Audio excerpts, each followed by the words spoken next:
Hello students, welcome back to Campusify. So ये हमारे unit 1 का तीसरा और आखिरी लेक्चर होने वाला है। पिछले दो लेक्चर में हमने देखा था कि ऑपरेटिंग सिस्टम होता क्या है, उसके फंक्शंस क्या होते हैं, और फिर हमने डिफरेंट टाइप ऑफ ओएस को भी पढ़ा था। उसके बाद में हमने देखा था कमांड लाइन बेस्ड ओएस जैसे डीओएस, यूनिक्स, और उसके बाद में जीयूआई के भी ओएस देखे थे, which is Windows, Linux and Mac OS. ठीक है, इन सारी चीज़ों को हमने कवर कर लिया है पिछले दो लेक्चर्स में। लेकिन आज हम यूनिट 1 को यहाँ पे पूरी तरह से कंप्लीट करने वाले हैं। इस लेक्चर में हम दो मेन टॉपिक्स पढ़ेंगे।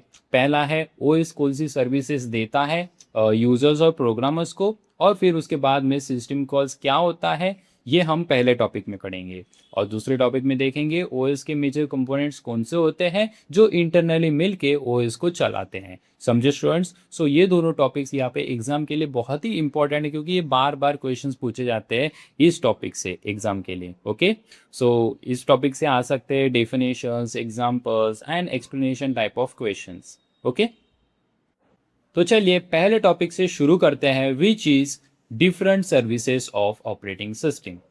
तो इसका मतलब यहाँ पे सिंपल है। ओएस ये सिर्फ हार्डवेयर को मैनेज नहीं करता, बल्कि वो यूजर्स और उनके प्रोग्राम्स को भी कई तरह से सर्विसेज प्रोवाइड करता है ताकि उनका काम यहाँ पे इजीली हो जाए। ओके, अगले स्लाइड में हम यही देखेंगे कि ये एग्जैक्टली कौन सी सर्विसेज ओएस ये प्रोवाइड करता है। तो देखिए स्टूडेंट्स, ऑपरेटिंग सिस्टम बेसिकली एक ऐसा एनवायरनमेंट प्रोवाइड करता है जिसमें प्रोग्राम्स एग्जीक्यूट हो सके, और साथ में ही वो यूजर्स और प्रोग्राम्स दोनों को सर्विसेज भी प्रोवाइड करता है। तो चलिए एक एक करके सारी सर्विसेज यहाँ पे समझते हैं।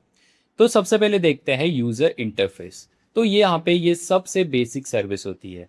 ओएस यहाँ पे यूजर को सिस्टम के साथ इंटरैक्ट करने का एक तरीका देता है। यहाँ पे ये तीन फॉर्म्स में हो सकता है। पहला फॉर्म हो सकता है CLI, which is command line interface, जैसे लिनक्स टर्मिनल में कमांड टाइप करना। ओके, तो ये होगा फर्स्ट टाइप।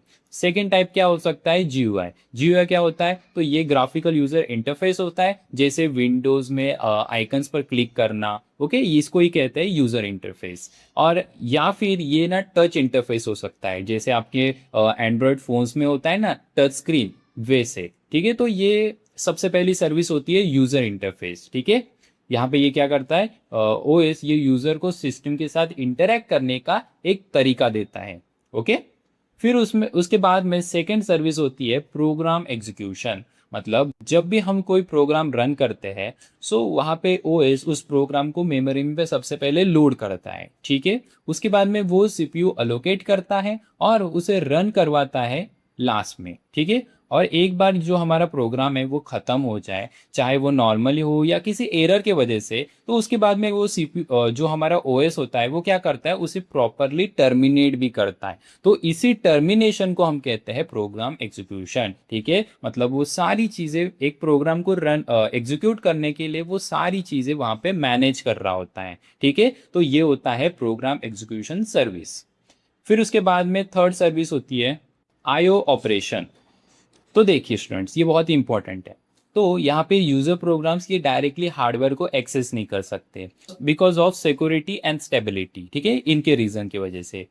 तो जब भी किसी फाइल को यहाँ पे रीड एंड राइट करना हो ना, या प्रिंटर यूज करना हो, या कीबोर्ड से इनपुट लेना हो, तो ये सारी चीजें ना ओएस ही यहाँ पे मैनेज करता है प्रोग्राम की तरफ से। ठीक है, यहाँ पे प्रोग्राम कोई कुछ नहीं करता।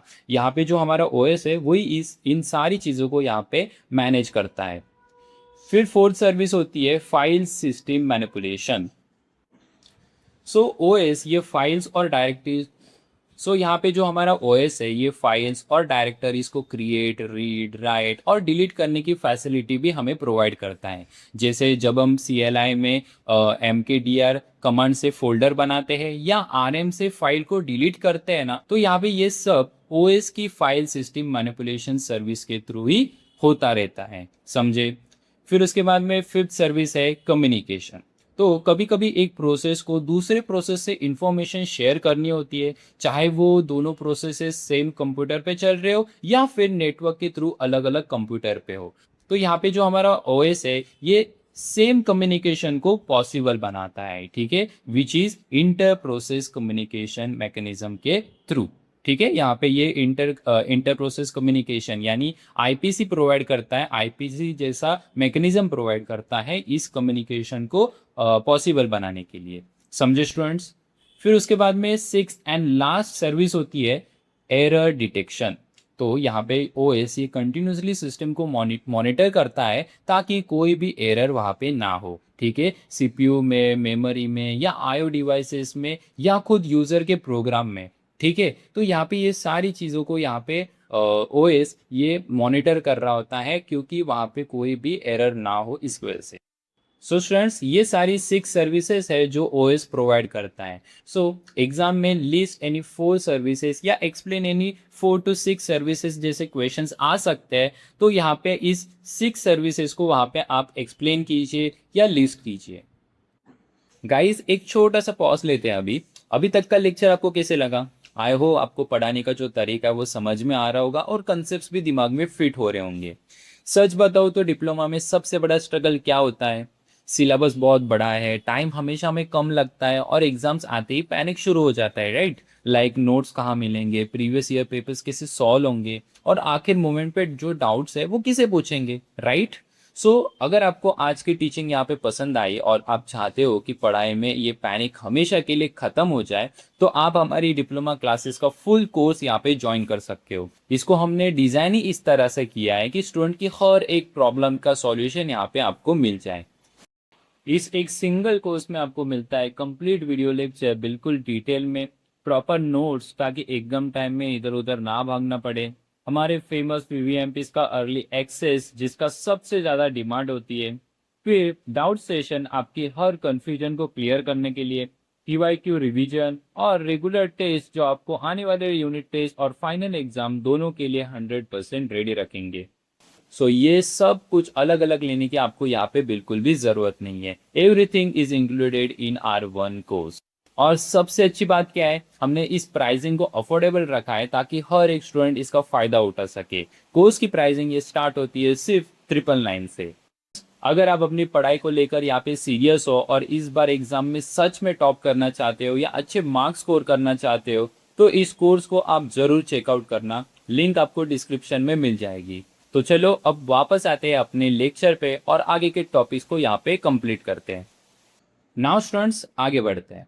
नाउ स्टूडेंट्स, अब हम यहाँ से थोड़ा डीप जाएंगे और देखेंगे सिस्टम कॉल्स के कंसेप्ट को। ठीक है, ये ना बहुत ही इंपॉर्टेंट है एग्जाम के पर्सपेक्टिव से, क्योंकि जो भी आई स्कीम एंड की स्कीम में जो भी एग्जाम्स हुए हैं वहाँ पे ये क्वेश्चंस आता ही है इसकी वजह से।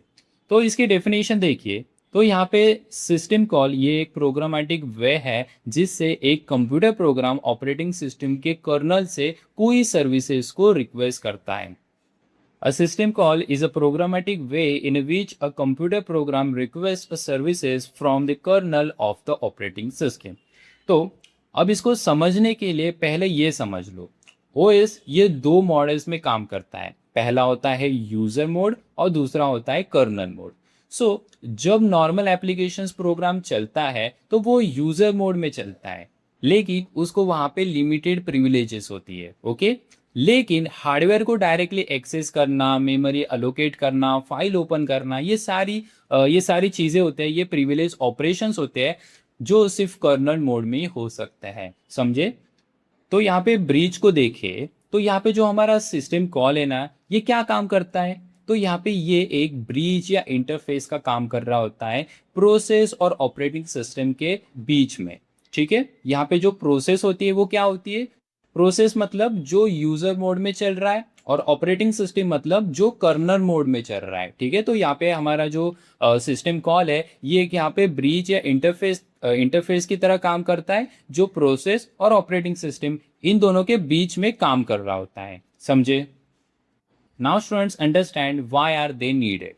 सोचो, अगर एप्लीकेशन को डायरेक्टली हार्डवेयर एक्सेस करने दिया जाए तो वहाँ पे कोई भी बगी या मैलिशियस प्रोग्राम पूरा सिस्टम क्रैश कर सकता है या किसी दूसरे प्रोग्राम का डेटा वहाँ पे करप्ट भी कर सकता है। इसीलिए सिक्योरिटी और स्टेबिलिटी के लिए यूजर लेवल प्रोग्राम को डायरेक्टली हार्डवेयर के क्रिटिकल रिसोर्सेज एक्सेस करने की परमिशन कभी भी नहीं दी जाती। ठीक है, उन्हें सिस्टम कॉल के थ्रू ही वहाँ पे जाना पड़ता है आगे। ठीक है, तो इसकी वजह से यहाँ पे सिक्योरिटी के रीजंस की वजह से हमें यहाँ पे सिस्टम कॉल की ज़रूरत पड़ती है। अब इसका मैकेनिज्म क्या है उसे अच्छे से समझते हैं। जब एक सिस्टम कॉल होता है तो उस टाइम पे जो हमारा सीपीयू है ये यूजर मोड से कर्नल मोड में स्विच हो जाता है, और इसी स्विचिंग को हम क्या कहते हैं, मोड स्विच या कॉन्टेक्ट स्विच। ठीक है, तो यहाँ पे एक बार वो कर्नल मोड में शिफ्ट हो गया ना, तो उस टाइम पे कर्नल प्रिविलेज ऑपरेशंस को वो एग्जीक्यूट करता है, रिजल्ट जनरेट करता है, और फिर वापस से जो पुराना मोड था यानी यूजर मोड उसमें रिटर्न करता है प्रोग्राम के रिजल्ट्स देने के लिए। समझे? तो ये पूरा मैकेनिज्म होता है सिस्टम कॉल के अंदर। अब यहाँ पे एक छोटा सा प्रैक्टिकल एग्जांपल लो। तो जब हम सी प्रोग्राम में प्रिंट एफ फंक्शन को कॉल करते हैं स्क्रीन पे कुछ प्रिंट करने के लिए, तो वहाँ पे उसके इंटरनली अंदर राइट फंक्शन नाम का एक सिस्टम कॉल होता है जो एक्चुअली कर्नल से रिक्वेस्ट करता है स्क्रीन पर डेटा दिखाने के लिए। ठीक है, तो यहाँ पे प्रोग्रामर को ये दिखता नहीं, लेकिन बैकग्राउंड में ये जो सिस्टम कॉल है यही काम कर रहा होता है। ठीक है, समझे स्टूडेंट सिस्टम कॉल के कंसेप्ट को? नाउ अब सिस्टम कॉल्स को ना उनके काम के हिसाब से 5 मेजर कैटेगरीज में क्लासिफाई किया जाता है। ये क्लासिफिकेशन स्टैंडर्ड है और एग्जाम में डायरेक्टली पूछा जाता है, like explain any system calls with their examples. तो यहाँ पे इस टॉपिक को यहाँ से ध्यान से समझे और साथ में एग्जांपल्स को भी याद रखना। तो यहाँ पे सबसे पहला टाइप ऑफ सिस्टम कॉल होता है प्रोसेस कंट्रोल। तो ये कैटेगरी प्रोसेस को क्रिएट करने, टर्मिनेट करने, लोड करने, एग्जीक्यूट करने से रिलेटेड होती है। जो हमारी प्रोसेस कंट्रोल सिस्टम कॉल होती है ना वो। ठीक है, फॉर एग्जांपल फॉक फंक्शन। ठीक है, ये क्या करता है, ये नया प्रोसेस को क्रिएट करता है। एग्जिट फंक्शन क्या करता है, ये प्रोसेस को टर्मिनेट करता है। और एक इसमें फंक्शन होता है विच इज वेट फंक्शन। ये क्या करता है, ये पेरेंट प्रोसेस को चाइल्ड प्रोसेस के खत्म होने का वेट करता है। ओके, उसके बाद में second type of system call होता है फाइल मैनेजमेंट। तो यहाँ पे ये फाइल्स को क्रिएट करना, डिलीट करना, ओपन करना, क्लोज करना, डिलीट करना और राइट करने के लिए यूज किया जाता है, जो कि कौन होता है, फाइल मैनेजमेंट सिस्टम कॉल। इसके एग्जांपल्स होते हैं open function, read function, right function. ठीक है, फिर third type of system call होता है डिवाइस मैनेजमेंट। तो यहाँ पे ये डिवाइस को रिक्वेस्ट करने के लिए, रिलीज करने के लिए और डिवाइस से रीड या राइट करने के लिए यूज होता है। इसके एग्जांपल्स होते हैं IOCTL फंक्शन जो कि डिवाइस को कंट्रोल करने के लिए होता है, और दूसरा होता है रीड फंक्शन। ठीक है, फिर next type of system call है इंफॉर्मेशन मेंटेनेंस। तो यहाँ पे ये सिस्टम से रिलेटेड इंफॉर्मेशन जैसे टाइम, डेटा या सिस्टम डेटा को गेट या सेट करने के लिए यहाँ पे यूज होता है। इसके एग्जांपल्स होते हैं गेट PID मतलब प्रोसेस की आईडी लेना, और अलार्म फंक्शन जो क्या करता है, एक टाइमर सेट करता है। ठीक है, ये थे इसके दो एग्जांपल्स। फिर फिफ्थ और last type of system call होता है कम्युनिकेशन। तो यहाँ पे ये दो प्रोसेसेस के बीच में कम्युनिकेशन कनेक्शन को क्रिएट करना, डिलीट करना, मैसेजेस रीड करना, रिसीव करना, इन सारी चीज़ों के लिए यूज होता है। ठीक है, बेसिकली कम्युनिकेशन के अंदर। इसके एग्जांपल्स देखें तो एक होता है पाइप फंक्शन। ये क्या करता है, यहाँ पे ये एक कम्युनिकेशन चैनल बनाता है दो प्रोसेसेस के बीच में। फिर उसके बाद में सेकेंड एग्जाम्पल होता है इसका SHM गेट। तो यहाँ पे ये क्या करता है, ये फंक्शन शेयर्ड मेमोरी सेगमेंट को क्रिएट करता है। ठीक है, सो स्टूडेंट्स यही होते हैं types of system call. Now चलिए यूनिट 1 के दूसरे और लास्ट टॉपिक पर आते हैं, which is operating system components.